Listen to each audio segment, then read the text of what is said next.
ये घटना है बिहार की राजधानी पटना की, जहां भैरव और जितेंद्र को अपनी पढ़ाई के लिए पटना आना पड़ा। भैरव बताते हैं कि वो और जितेंद्र बिहार के एक छोटे से गांव में रहते हैं और वो बताते हैं कि उन्होंने प्राथमिक शिक्षा गांव से ही प्राप्त की और उन्हें हाई स्कूल की पढ़ाई के लिए गांव से बाहर जाना पड़ा।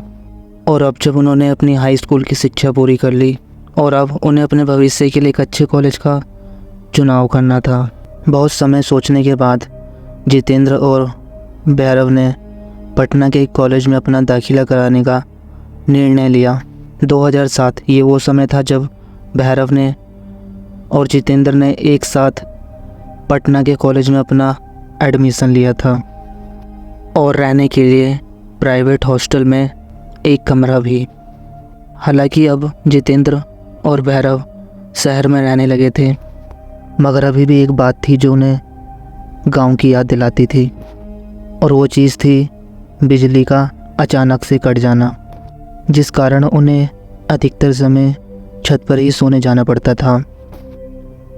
एक दिन भैरव ने जितेंद्र को बताया कि उसे एक लड़की से प्यार हो गया।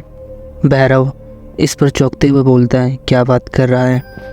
मैंने तो तुझे आज तक कभी किसी लड़की से फ़ोन पर बात करते तक नहीं देखा, तो तू किसकी बात कर रहा है?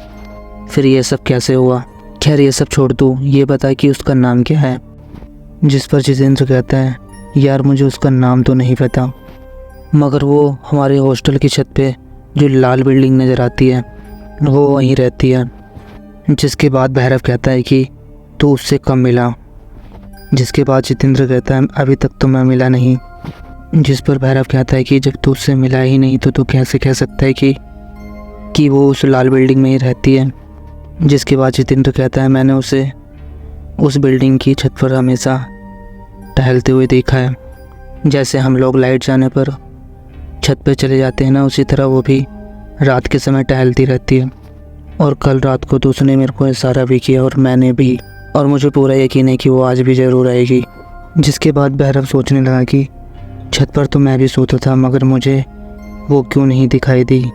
और अब तक रात हो चुकी थी और सभी लोग अपने अपने कमरे में सो रहे थे कि जितेंद्र ने भैरव से कहा, चल यार छत पर चलते हैं। जिस पर भैरव कहता है कि क्यों, आज तो लाइट भी नहीं गई है। जिसके बाद जितेंद्र कहता है, भाई समझा कर, दिल का मामला है। जिसके बाद भैरव भी उसके साथ छत पर चला जाता है और जितेंद्र उस लड़की का इंतज़ार करने लगता है।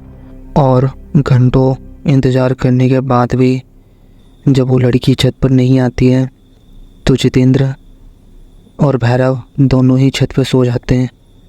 लेकिन अचानक जितेंद्र की आँख खुलती है और वो देखता है कि वो लड़की छत पर अभी भी घूम रही है। जिसके बाद जितेंद्र, भाई उठ, देखो आ गई छत पर।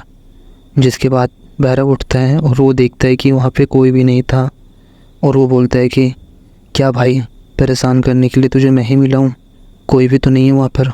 और जब जितेंद्र वहाँ पे देखता है तो उसे भी कोई नहीं दिखाई देता है। जिसके बाद वो दोनों वापस से सोने चले जाते हैं और सोने की कुछ देर बाद जितेंद्र को ऐसा लगता है कि उसके पीछे कोई खड़ा है और उसे घूर रहा है।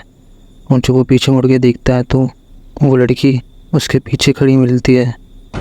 जिसके बाद जितेंद्र अंदर से डर के मारे कांप उठता है। वो डरा ही था कि उसे अचानक से ऐसा लगता है कि वो हवा में उड़ रहा है और अचानक ही वो छत से नीचे गिर जाता है। छत से नीचे गिरने के कारण जितेंद्र को बहुत गहरी चोटें लगती है और उसे डॉक्टर के पास भी ले जाया जाता है। डॉक्टर के पास पहुंचने तक जितेंद्र की मौत हो जाती है। पुलिस वाले भी आते हैं, इन्वेस्टिगेशन भी होती है, मगर कोई सबूत ना होने के कारण वो इस फाइल को रद्द कर देते हैं। तो दोस्तों, आज की वीडियो में सिर्फ इतना ही। आशा करता हूँ आप सभी को आज का ये वीडियो अच्छा लगा होगा। चैनल पर नए हैं तो प्लीज़ सब्सक्राइब कीजिए। Thanks for watching.